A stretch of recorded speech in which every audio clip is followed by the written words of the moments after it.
This is Chaos Theory and Cosmic Chisme, where we put the chaos into theory and spill the tea about the connections between us, nature, and everything in between.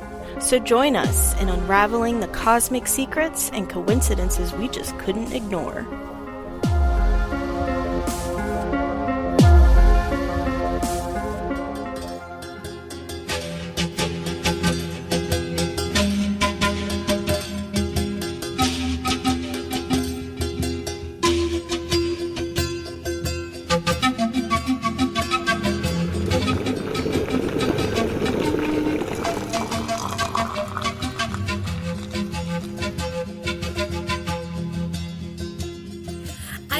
Cosmic Chismosos. It's Kaylene. And Ashley. And today we are going to be talking about cultures in the Andes Mountains and cultures in higher elevations. But before we do, make sure that you like, follow, and subscribe on our Apple Podcasts, YouTube, and Spotify. We are also on Instagram, so definitely to check us out. So that is at Chaos Theory and Cosmic Chisme on Instagram. All right. So we have so much to talk about, and I don't know how we're going to condense it in one episode, but we're going to figure this out.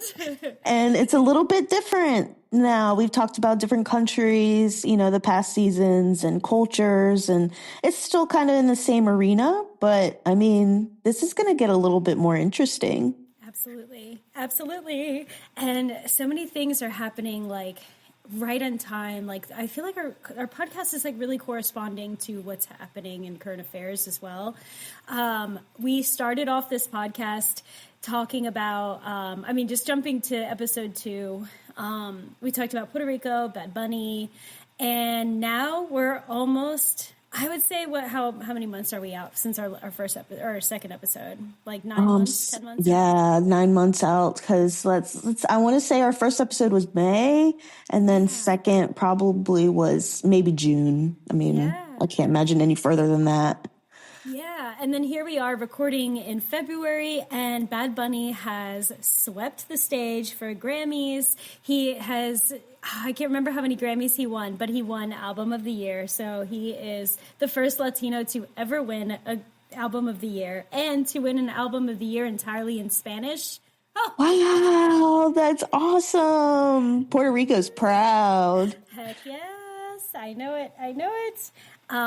So let's just jump right into it, because Bad Bunny is all the rage right now. By the time this episode comes out, he will have performed at the Super Bowl as well. So best of luck, Benito. I'm rooting for you. I hope you win the whole thing. No.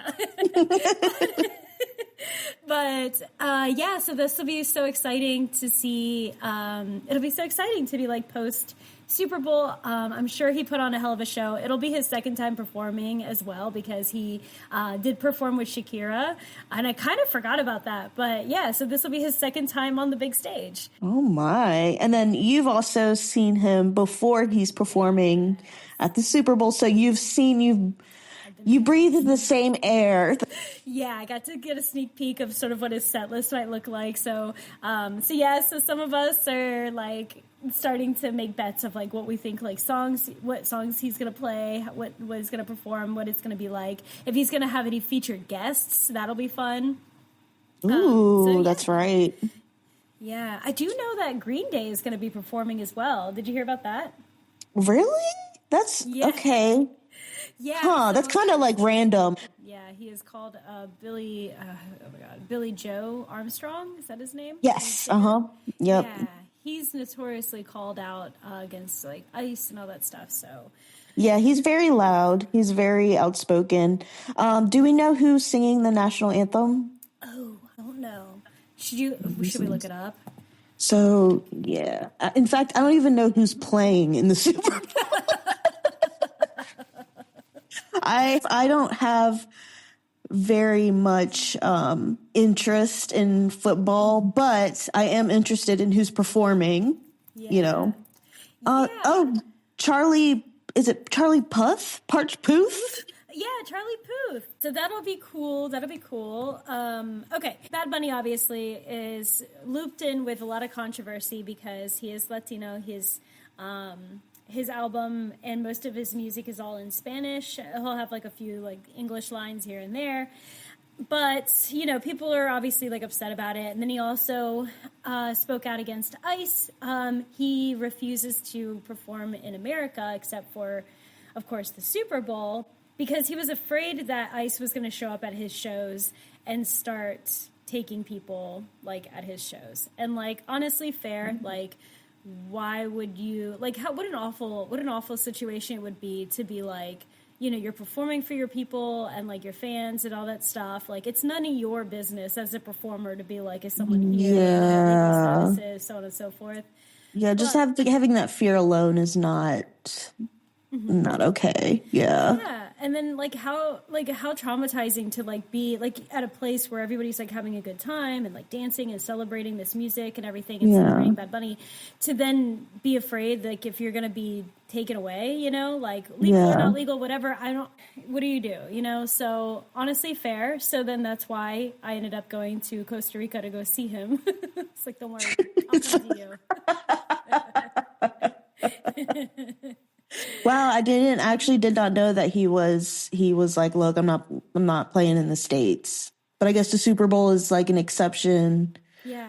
But damn, that sucks. That does suck. And to add to that, like going back to this whole Grammys thing, it was reported today that Bad Bunny, because of the controversy of everything, Bad Bunny's received a bunch of death threats. Because of that, at the Grammys, he was wearing a bulletproof vest under his tuxedo. So this is where we're at. Oh, my goodness. I mean, and it's like you kind of can't blame him. Right. Because, I mean, you just never know. Oh, that's so sad. I don't like that. Yeah, it's very sad. And, you know, whatever your beliefs are and all that stuff. I mean, we shouldn't be fearing for our lives just over our beliefs. And, you know, and we extend that to, I mean, at least for me, I don't want to speak for you, but like, I extend that to both sides, like Charlie Kirk being assassinated. You know, even when Trump was shot in the ear, I was like, that's obviously not cool. Right. We need to get it together. But that's also part of the reason why we are doing this podcast is like, hopefully we can find more common ground with one another, figure out how to like start loving one another and to figure out who the real villains are, you know, and it's not left versus right. So hopefully we can catch on to this. Yeah. And I'm so tired. I'm honestly exhausted from hearing, oh, the Democrats, oh, the Republicans. And I'm like, why can't we just come together, you know? But absolutely. Come together right now. Exactly. We need this energy again. So another cool thing that happened during the Grammys was that Olivia Dean won Best New Artist. She's been at it for 10 years, so it's always kind of ironic and funny that Best New Artist are people who've been in it for a while. But Olivia Dean is of Guyanan descent. And hey, we talked about them. Yeah, I thought of you with this episode and everything, and Guyana was never a country or culture that's ever really crossed my radar. And so I learned a lot during that episode. And now that like Olivia Dean has won Best New Artist, she talked about it during her speech. She said that her grandmother immigrated to the US from Guyana. And I was like, oh my gosh, I only know that because of this podcast. Wow. Okay, see, we're learning here. We're learning. You can learn too. Yeah. So now that we've covered Bad Bunny and Olivia Dean, I also want to mention the fact that everybody is talking about, at least all the star people, all the WOOO, like Cosmos, astrology people, all over are talking about Pisces. Pisces is having a moment right now. They are leaving, I believe Pisces is leaving Saturn. And look, I'm a hobbyist when it comes to astrology, so a lot of this stuff I don't really fully understand. But from what I've heard, Pisces is leaving Saturn, entering Neptune, and that's like supposed to be like a good thing. It's like a shift from pain and suffering to finally like healing and evolving into a new form. Okay. So some notable Pisces who are really having a moment, especially Grammys related. Bad Bunny is a Pisces. I think Olivia Dean is either a Pisces or has like a Pisces moon or Pisces rising or something like that. Justin Bieber performed during the Grammys. It was like, I think his first performance in years, and he's a Pisces. Yes, I saw that. Yep. Trevor Noah hosted. He's a Pisces. Oh my, okay. That's a big one. That's a big one. Yeah.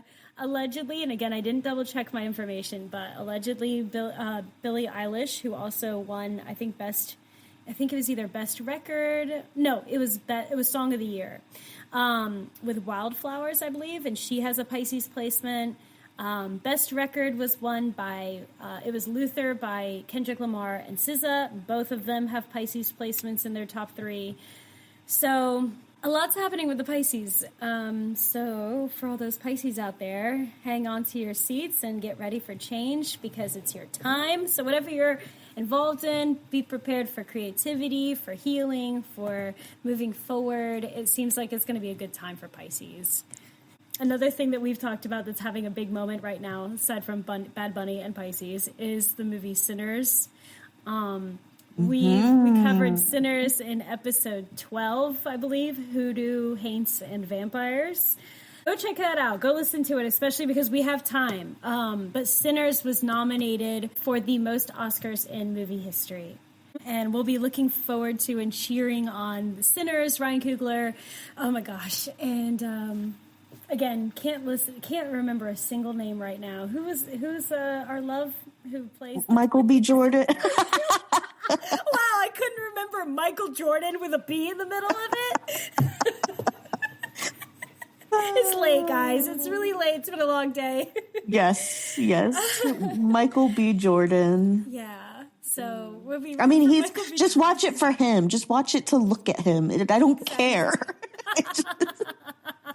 And there's 2 of them, one for each eyeball. So watch him. Watch our girl who plays Annie. So much to look forward to. Okay.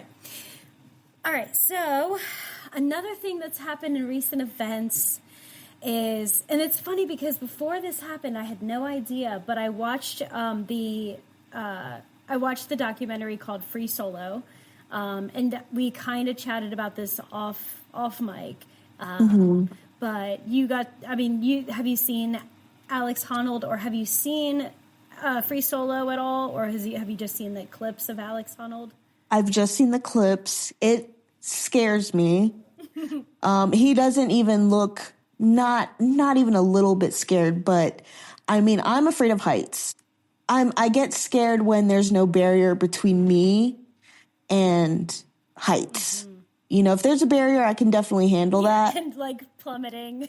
Yes, but if there's a chance, I get intrusive thoughts, so I kind of am like, what if I just jump? Right. But yes, right. and this just kind of, it scares me, but it's also very inspiring. So yeah, yes. And when I was watching it, I watched it in the dead of winter. We're still in winter, but I watched it because I was like, I just need some sort of motivation because right now, like, everything just feels kind of like blah, like our metabolisms are starting to slow down. It's cold as hell. Most of America was affected by this storm that just passed through, but it was it was 0 degrees at some points. So I was like, let me put on something to get my juices flowing a little bit. Let me get a little bit riled up.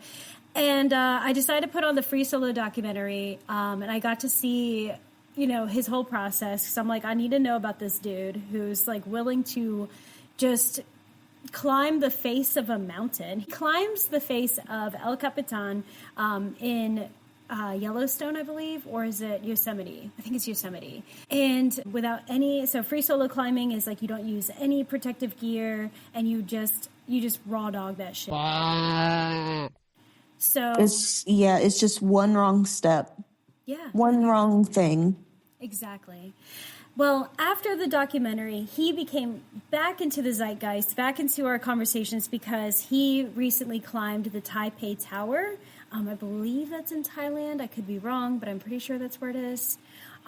Which they did. I saw a comparison. The Taipei Tower is like a fraction. It may be like a third of the height of El Capitan. So it's like, this is easy for him. You know, like he's... Oh my gosh. Yeah, I had to look up pictures. It is in Taiwan, and I look up pictures, and I can...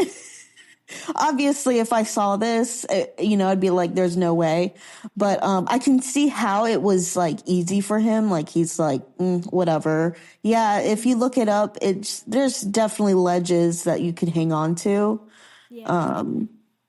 Oh my God, that's so tall. Yeah. Oh my God. Yeah, and his like wife and kids are like watching, and that's something that I wanted to talk about because, like, and I'm trying not to go on too long because I could talk all day about this subject, and we're already like 25 minutes in. But I'm like, we'll talk about the Andes Mountains at some point, but this, but I got so just defensive of Alex because when I saw the documentary, I was so impressed by him and how, when you do these climbs, like you're not just doing it raw first time. Like you practice and practice and practice. And so like he went over it with like all the safety harnesses and whatnot. And he even has a notebook that he writes all of his notes in for like each ledge that he's going to hang on to and where to put his feet and like all this stuff. So like he plans it all out and he has to memorize different moves and he like it's all muscle memory by the time he like does it for real. And so, doing the Taipei Tower, same thing, and even easier because, like, everything, there's no irregularity in the building versus, like, a mountain face, Like, if it even rains, like, it's like he's done, Right. So, like, and anyways, this backlash that he's been getting has been like, go to therapy, dude. Like, like you have a wife and kids and you think that like this is okay to like put this kind of stress on them and all this stuff. And like, so I guess I wanted to like pass it to you because like I really struggle with this backlash and I don't have children. I'm not married. But I do appreciate exploring our limits as humans, but I really appreciate people who are more active and like who have like a little bit more of like an exciting lifestyle because who am I to tell you what you can and cannot do, like what's easy for me might be somebody else's challenge, so if this guy is very, very good and comfortable with climbing things, like who am I to tell him that he can't do that and that it's bad for his family, who by the way his wife chose him. Mm-hmm. It's not like he picked this hobby up after being married, Yeah, see, that's where that I get so aggravated with that stuff because I don't understand that backlash. And like you said, like with his wife, like, I mean, they probably were dating and he sat down and he was like, look, I want to climb. And if you don't like it, if you don't support me, then I guess we can't. Exactly. I mean, she's supporting him. Because it's in the documentary. Is it really? Yeah. I mean, it makes sense. It's like, I'm pretty sure they had a conversation and they both were like, yeah, we're signing up for this. Absolutely. Yeah. But I thought I thought it was amazing. I thought it was amazing what he does. I think it's amazing continuing that he continues to do what he loves and that he's in his 40s, I think, at this point. So the fact that he can still do this is really impressive. And, so like I'm offensive over people who continue to have active lifestyles well into their life. Right. So that's what I hope for myself. So I think it's kind of poetic that during Capricorn season that was his, he became part of the zeitgeist again, because Capricorn is the goat, which is also known as like the sign that's like climbing and always reaching for something bigger and better. And I think that's a perfect transition for what we're going to be talking about today. Nice. Okay. Yeah. So We spent all this time in 2025 in the year of the snake, which was like a time for reflection, growth, and, evolving and leaving an old skin behind. And just like Alex Honnold and Capricorn, this concept of climbing up the mountain and leaving something behind is very much the energy of the year of the horse. So the collective vibe of Year of the Horse is very much like loud, opinionated, polarizing, and urgent with this phrasing of we can't stay here anymore. I like that.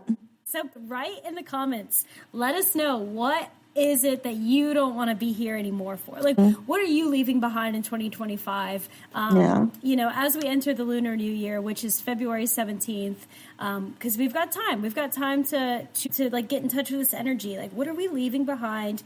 Where are we headed? What can't we do anymore? So leave that in the comments. Yeah. And daylight saving time, I think, is coming up March 8th. So, I mean, It's right around the corner, Oh my gosh, that's good news. I didn't realize it was so soon. I know. I thought it was at the end of March, but nope, it's beginning of March. So I will take it. So this is a year for creatives, entrepreneurs, performers, speakers, marketers, people that I obviously resonate with. These are all categories I feel myself fitting in, and as well as you. Yep. So this is going to be our year. So as I mentioned, we've done all this climbing. Now let's talk about what's at the top of the mountain. And at the top of the mountain are Peruvians named the Quechua and the Amari people. So let's get a little bit into this geography. The Andes Mountains are found on the west coast of South America. They are the longest mountain range in the world. They stretch all the way down to the southern tip, approximately 4,300 miles or 7,000 kilometers. We have some international listeners, so there's some metric for you. And there are these people called the Quechua and the Aymara people who are derived from the Incas, who live at the top of the mountain. And I want to talk about how they've adapted. So some of the physiological changes that this group of people have are higher hemoglobin, so they can carry more oxygen in their blood. Yeah. So they're like, no, we got all the goods to be able to live here comfortably. And there's 40% less oxygen than at sea level, so they really need that. Their lungs are larger, so they can bring more oxygen in as well, and then their blood is carrying and maximizing that oxygen throughout their body.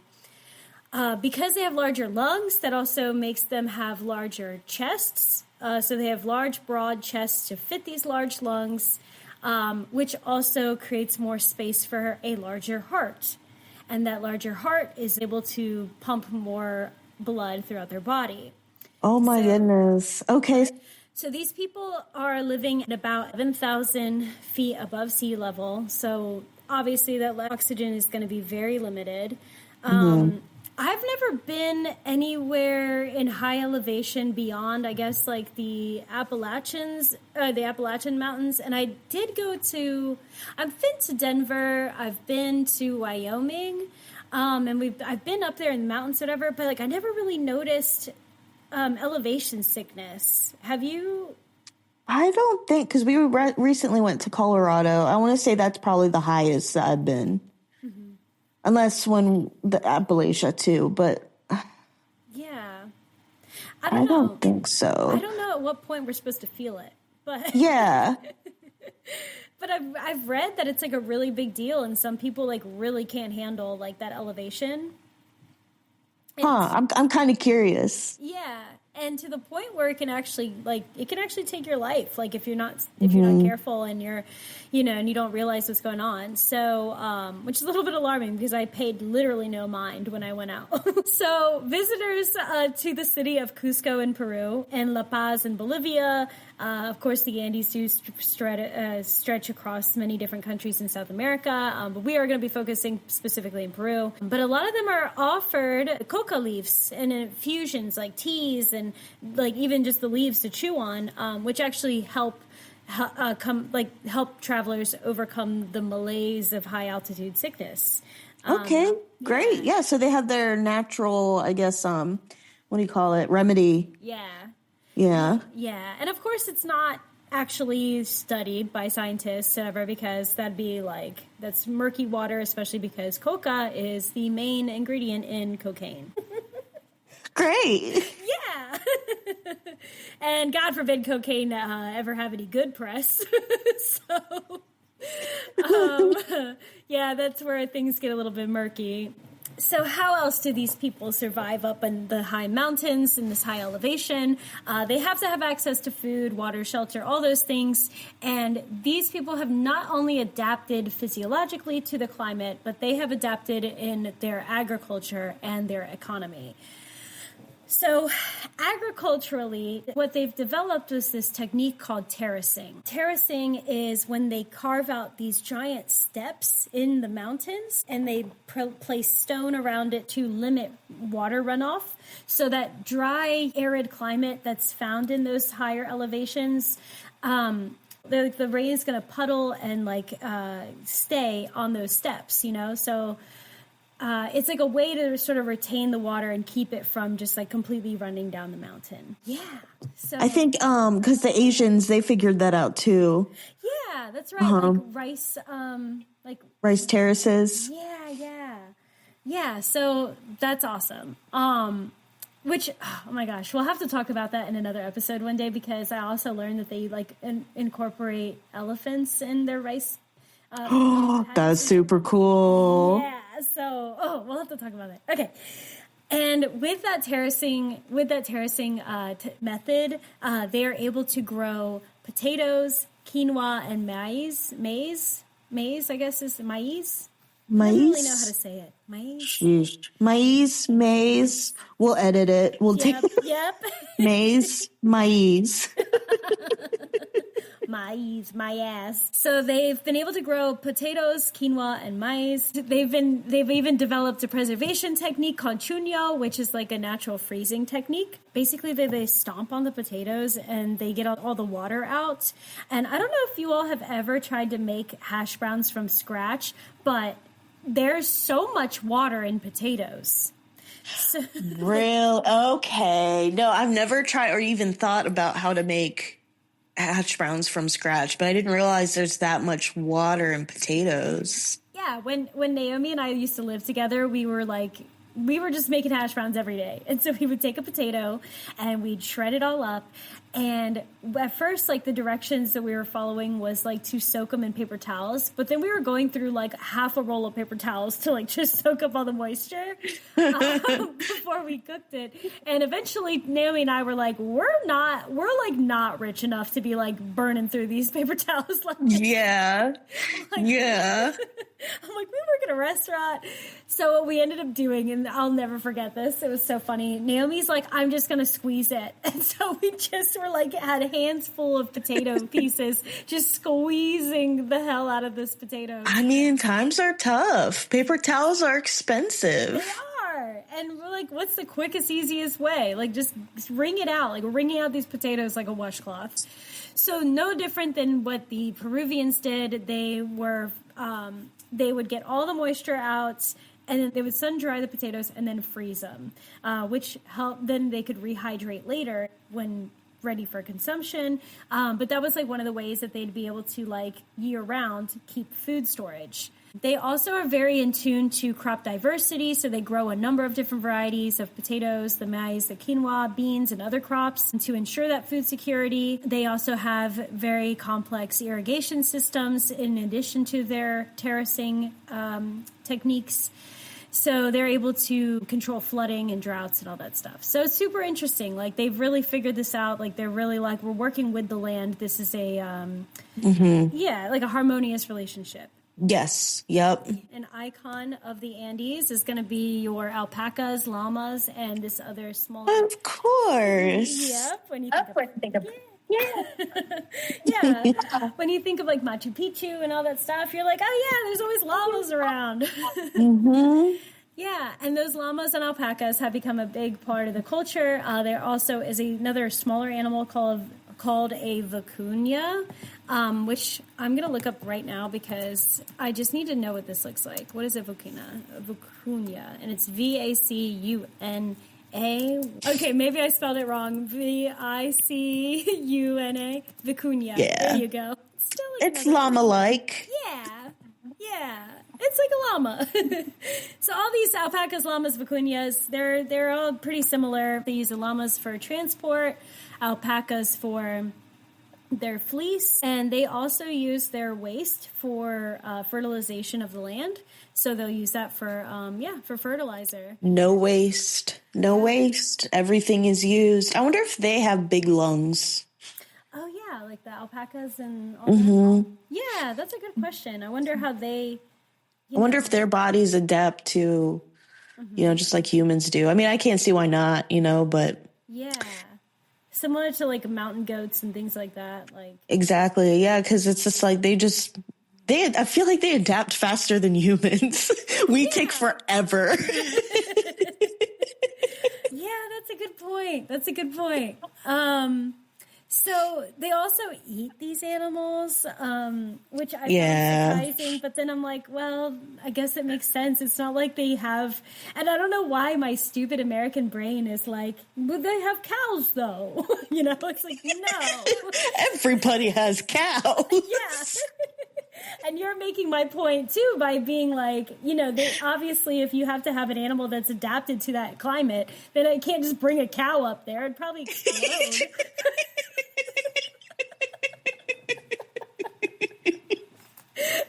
Unless they're giving the cows cocaine or whatever, or coke on leaves. Yeah, just to get a real good burger up here. It's so funny. Because their way of life is very agricultural based, they do have a lot of strong values regarding hard work. They don't really care too much about like money. And physical money is like, doesn't really have a big place in the economy of the Quechua and Amara people. They use labor, and I can deal with that. yeah, it says relying on a centralized labor-based systems where citizens paid tribute through mandatory work known as mita. This system is rooted in reciprocity and community, mobilized labor for agriculture, construction, and military service, with the state providing food, clothing, and security in return. So if your love language is acts of service, this is the place for you. And I think that's really interesting because I did grow, and I think you probably can relate to this, where we just grow up doing. We do for our families, we do for our friends. It is like one of the best ways to show love and appreciation, at least for me. It is my love language. So I get lost sometimes when in America, capitalism and consumerism is one of the most celebrated ways to celebrate each other. So like we have all of our holidays center around buying gifts and buying this and buying that and, so on and so forth. So their culture is centered around what can you do for one another. And one of the cool things that I got married last year, and one of the gifts, we have a family, like a personal family carpenter. And he said, hey, your gift, one thing like around your house that you need fixed, or a couple things, like just let me know what it is and I'll do it for you. And I was like, that's actually a pretty cool gift. Like, because I do need some things done around the house that I can't do. And even my husband can't do. Like, but he knows, like he can put like a new outlet in, like little things like that. Yeah. Like, I'll take that, instead of hiring an electrician. And absolutely. Heck yeah. Right. Like, why does money need to get involved if he's willing to? Yeah, I feel like money is just like this middleman that it's just like. That's a good one. Yeah. I like that. I like that. Money is the middleman. It really is. It is. It's like, why are you here? Yeah, why do I need to look at Andrew Jackson every time I need something? It's really weird how like we're moving from physical dollars, like we're moving to this digital currency, and and then it's even more made up. It's just a number. Pennies are gone, so it's like pennies are gone. Yeah, they're gone. I mean, it's going away. Oh, it's such a strange time. It is.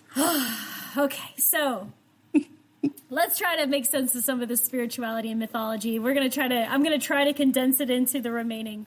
I'm sorry. No, there's just so much to talk about. I really struggled with trying to do the research on this, the spirituality and the mythology. So I'm going to do my best to try to explain this, but I'm going to link all the links for all of this is going to be in the description. So if you all want to continue to do your own research and expound more on these topics, feel free to, please. But it started, this topic actually kind of started with me stumbling upon an indigenous person, I think from the Quechua tribe, or I don't want to say tribe, but Quechua people. And he posts these little short videos, 5 minutes, 7 minutes. And we'll link the video in the description as well. But he talked about Pachamama, Pachatata, and the different realms of their spirituality. And I immediately was like, oh, that's interesting. Pacha reminded me immediately of the Emperor's New Groove. Yes. Yep. Okay. Yep. That's what it made me think of too. Yeah, and I love that movie. So it was like, Pacha, okay. And the way that he broke it down was that he said, Pachamama is Mother Nature, Pachatata is Father Time. And then he explained more. He said Pachatata is Father Time, which is time and space and energy and movement, whereas Pachamama is what we do with that time and space and energy.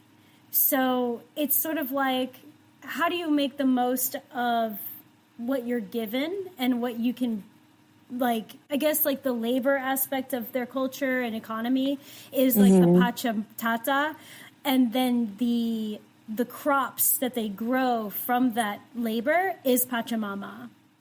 So this sounds equal to me. One's not greater than the other. Absolutely. You need one to have the other. Yep. And yeah, and it made me think a lot about how we've been fighting this topic of gender roles and masculine and feminine and patriarchy and matriarchy, and I'm exhausted. I'm exhausted by all that conversation, especially because I also don't believe that one is better than the other. Yes. Yeah. Why can't we both contribute? I think I have something that you don't have and you have something that I don't have. I agree. I 100% agree. And so but it also puts into perspective more of how do you have a healthy balance between the masculine and the feminine, the Pachatata and the Pachamama, and it's just an understanding of balancing that masculine force to be able to reap, I guess, and to what's the word I'm looking for? Just basically to manifest your harvest. So, okay. So if you give and you put in the work to and I'm using this just as a metaphor, but if you put in the work and the labor into a field and then life grows in that field, then that's Pachamama. You've taken and balanced your masculinity, which is that effort, and then you've been able to manifest and create. It's also it works the same way, I think, in a relationship. And I don't want to limit to this to men and women, but I do want to talk in the form of the masculine and the feminine, which is if you make the feminine needs to feel safe and secure. The feminine needs to feel provided for. So if you give that to the feminine, if your masculinity provides for the feminine will provide back. Yes. I was just going to say, for the feminine's going to provide back to the masculine. Yep. And we can cut this if you want, but I was going to get a little personal with you and say that right now, you being pregnant, I know that you struggled in that first trimester, not only with your nausea and the sleep and all these other things, but you also struggled a lot with your worth and your value because you're not able to put forth the energy that you normally would. And the reason why I bring this up is to say that you are it's hard to reconcile this because we live in a different culture than this. We live in a very masculine, again, capitalism, consumerism, like all this stuff. It's like it requires, like, there's this thought that you have to get up and bust your ass for everything you get in life. But you simply being in your feminine right now to like grow this child, I feel, and just taking from what I'm reading about, is you're creating the manifestation from the work that was put in. And the masculine presence in your life is your husband, and he's doing this work, and he's continuing to provide, so that way you can continue to be healthy and take care of yourself. And you know what I'm saying? true. That's true. Yeah. No, I definitely can feel that. Yeah. And with how much it's taking a toll on your body, it's like, you deserve this, it's like you deserve to be able to be taken care of and, rest and do what you need to do to sort of, doesn't mean that you're incapable of anything more, but it just means that like, that we need to restructure how we view femininity and allow it to exist. So some other keywords, some vocab. Inti is the sun. Mamakia is the moon. Mamakia is the protector of women, menstruation, fertility, and timekeeping. And so lunar cycles are very much recognized in their culture. The Inti, the sun, is the most politically important deity of the Inca Empire, though. The Sapa Inca emperor was believed to be the Inti's descendant. And Inti governs life force, agriculture, and moral order. So that's kind of like that strong masculine figure and presence. And it reminds me, again, going back to Emperor's New Groove, how originally the Emperor's New Groove was called, I think, Kingdom of the Sun, I believe. Yeah, there's a really interesting, like 20 or 30-minute documentary on YouTube. I think you could just type in like making of the Emperor's New Groove and how much of a journey it's gone through. But it took 7 years to make. Oh my gosh, I didn't know that. Yeah. And so it's really interesting. So I urge our listeners to go check that out. We can link that, right, too? Because I kind of want to look into that, too. That's interesting. I didn't realize it took that long to make that silly movie. I know.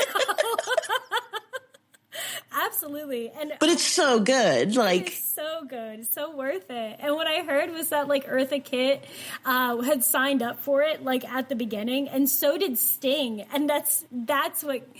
Oh my God, the whole storyline behind Sting being a part of it, because like, there's like Sting had done the music for Emperor's New Groove. It is so, you just like feel for him because he's like, all right, about to record this song. All right, awesome.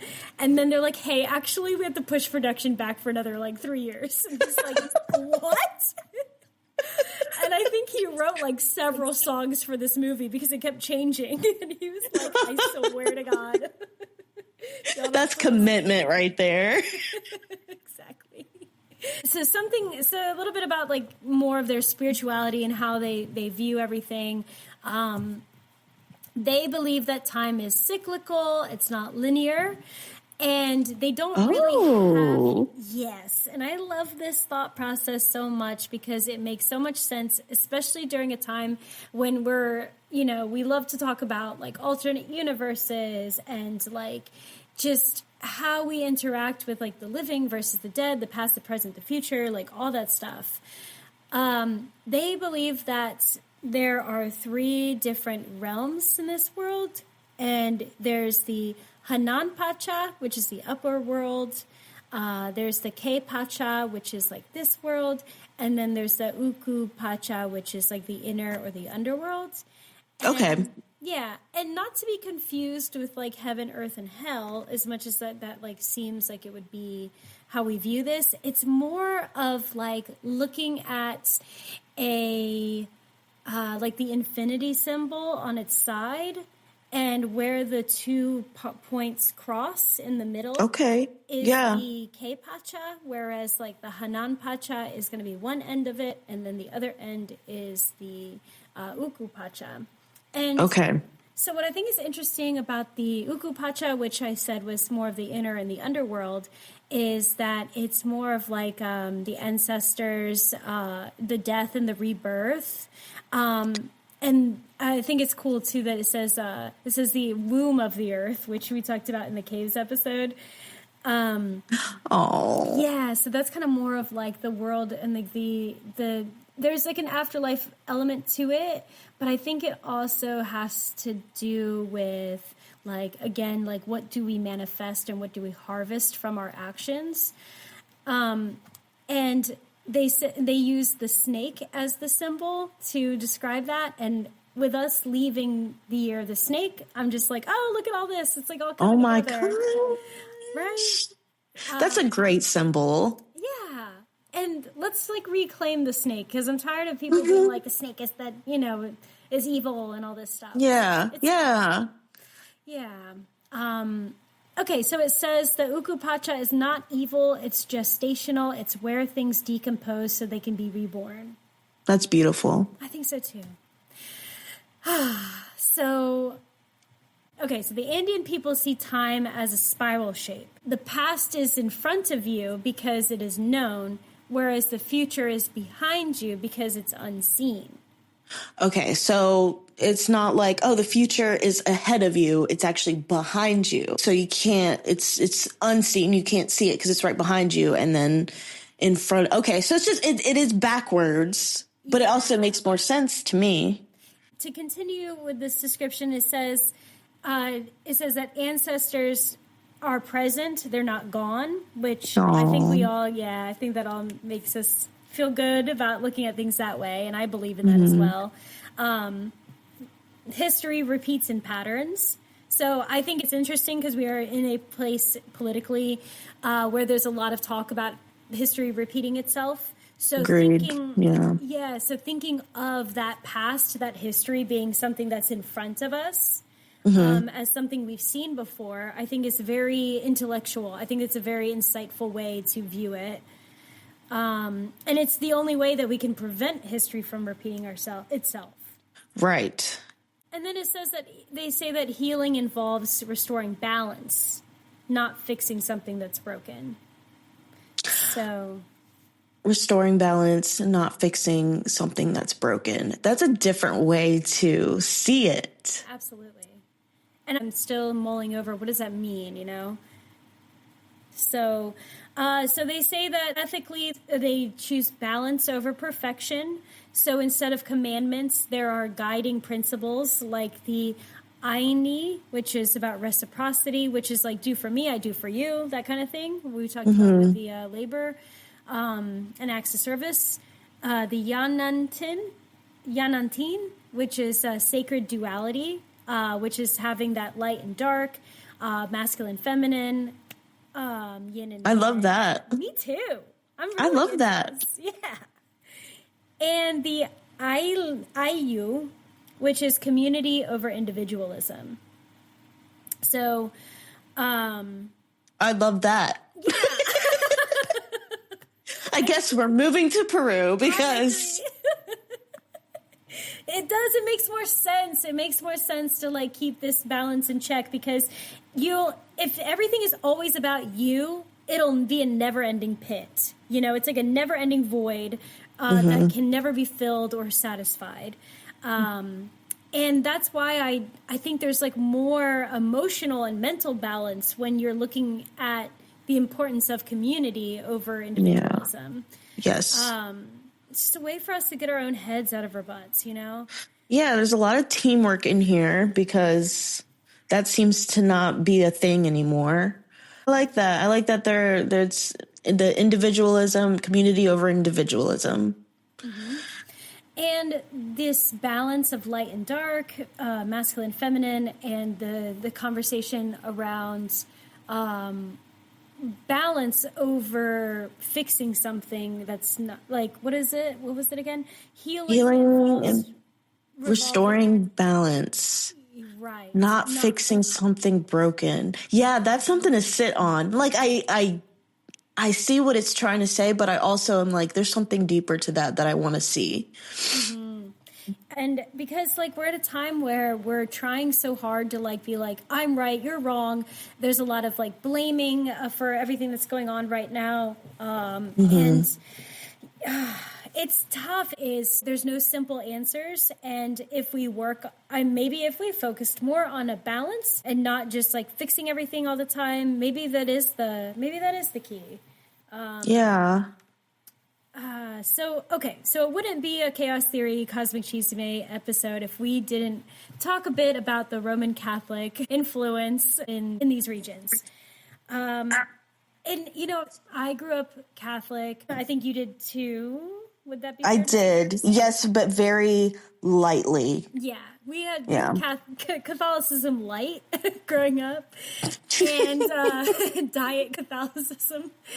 And one of the things that's interesting, and this is something that's like reoccurring unintentionally in the podcast, is how masculine the Bible has become and how patriarchal the Bible has become over years and generations of editing and taking out different stories and releasing different versions of the Bible over centuries.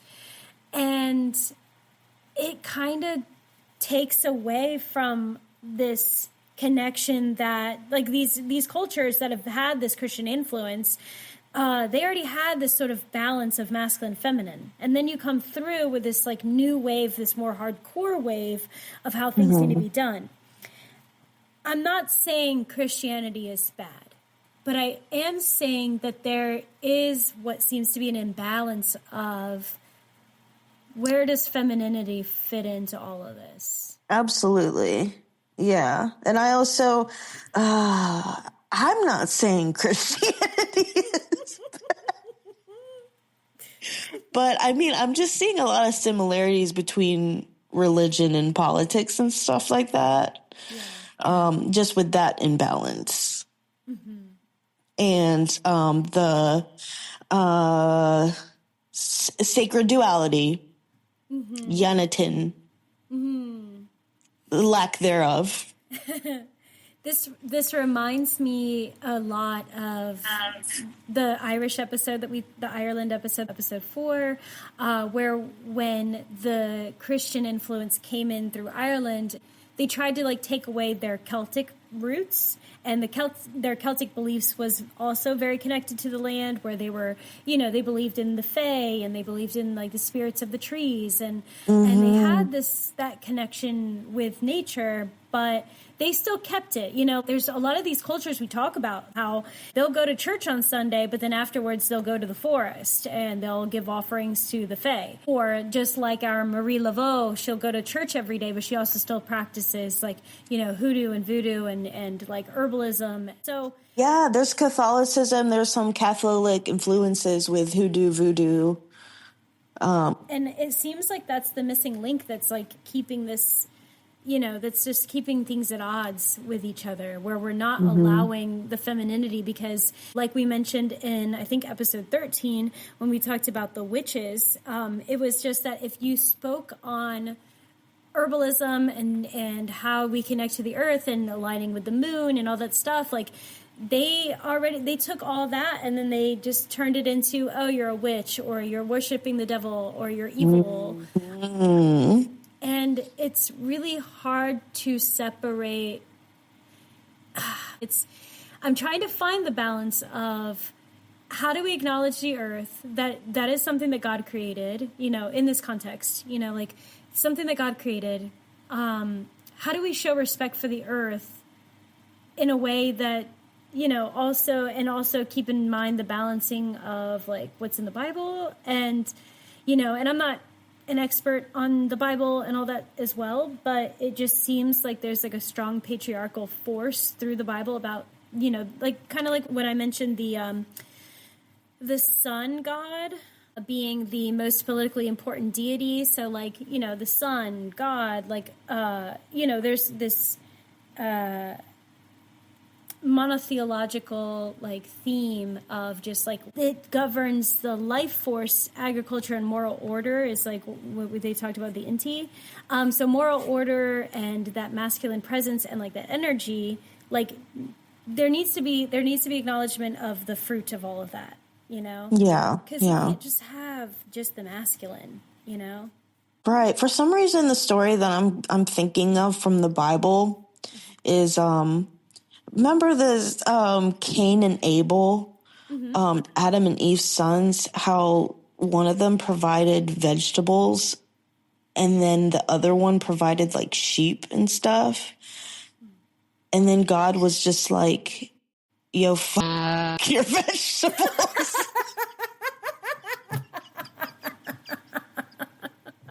And then he was like, but I'll take this sheep here, Abel.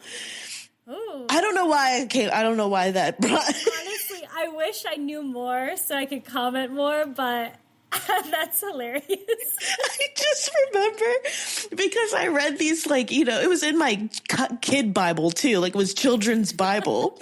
And it had like the drawings and stuff. And it even showed like a light shining on Abel and his offering to God. Oh. I don't know. It just reminded me of, I don't know. It kind of reminded me of the reciprocity. Yeah, okay. You know, I don't know. I don't know, but I'm with you. yeah. I'm with you. I just wish I had more information to contribute, but No, I get it. It's just I thought of.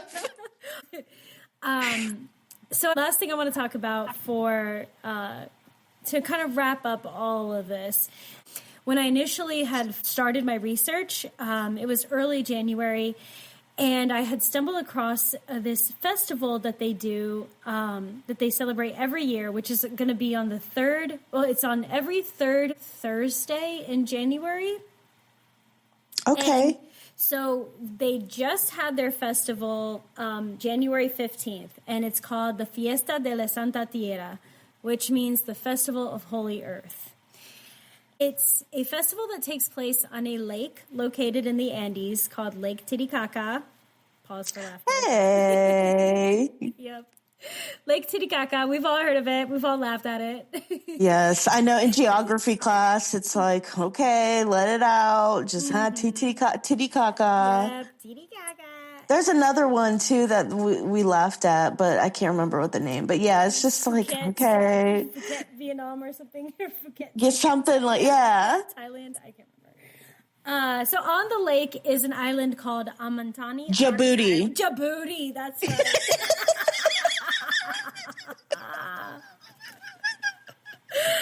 Oh gosh. Okay. Stupid. Okay. On the lake is an island called Amantani Island, and on this island are two mountain peaks with two temples, one on each peak.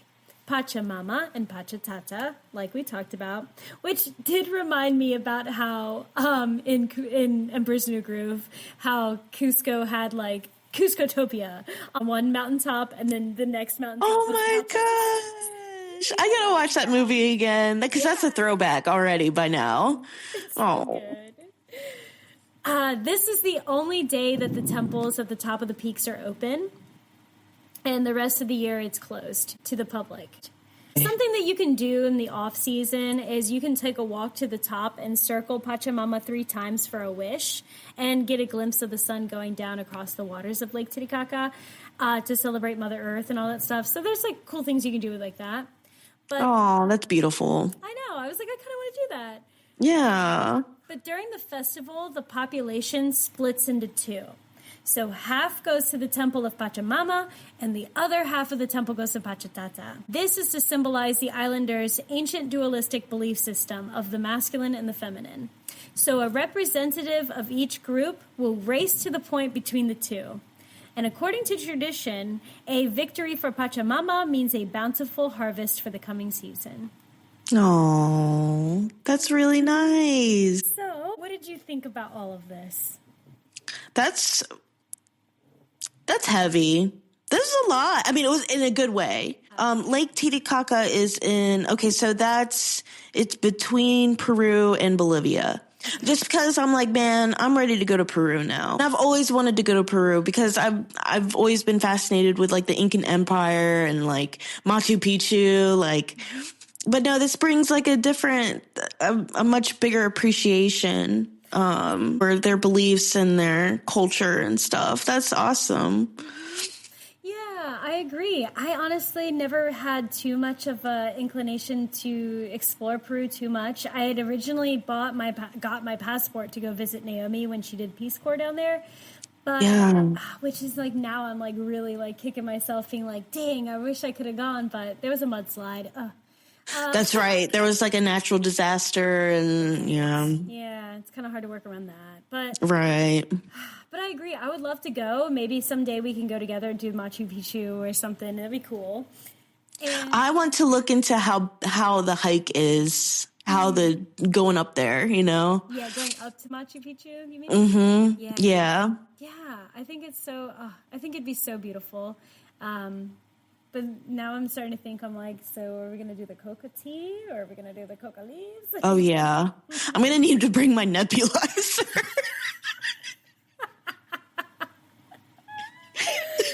Oh God. All right, so we have to finish out the episode by talking about what zodiac sign. I'll ask you this. Yeah. What zodiac sign is the Peruvian Incas?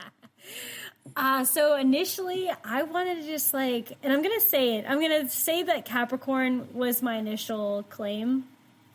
And I'll keep it, but I'll say why, is because Capricorn is about the struggle and keep going and being in motion. And I thinking about climbing that mountain, and the hard work. So I think a lot about their agriculture and their economy based around labor. Mm-hmm. Capricorn is a cardinal sign, so it is initiators and leaders. They're like go-getters.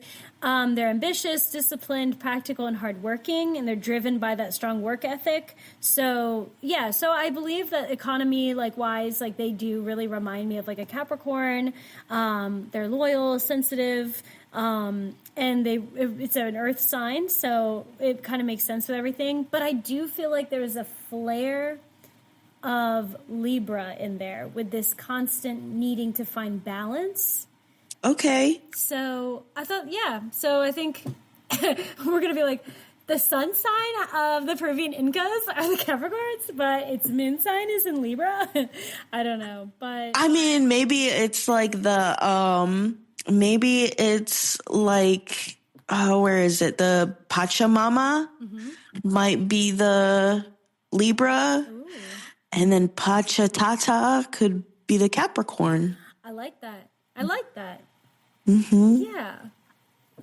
And it all works. It does. Because it's all a cycle. It's all need each other. Absolutely. All right. You ready to close this out? Yes. What is next? What's the next episode? Okay, next episode, we're going to be talking about another higher elevation culture. We're going to be talking about the Himalayas. Okay. All right. So exciting. And Ashley, you'll be back in the hot seat leading us through that story if you're down. Okay, awesome. Yes, I'm very excited. And I'm excited to actually look more into this. So yes. Awesome.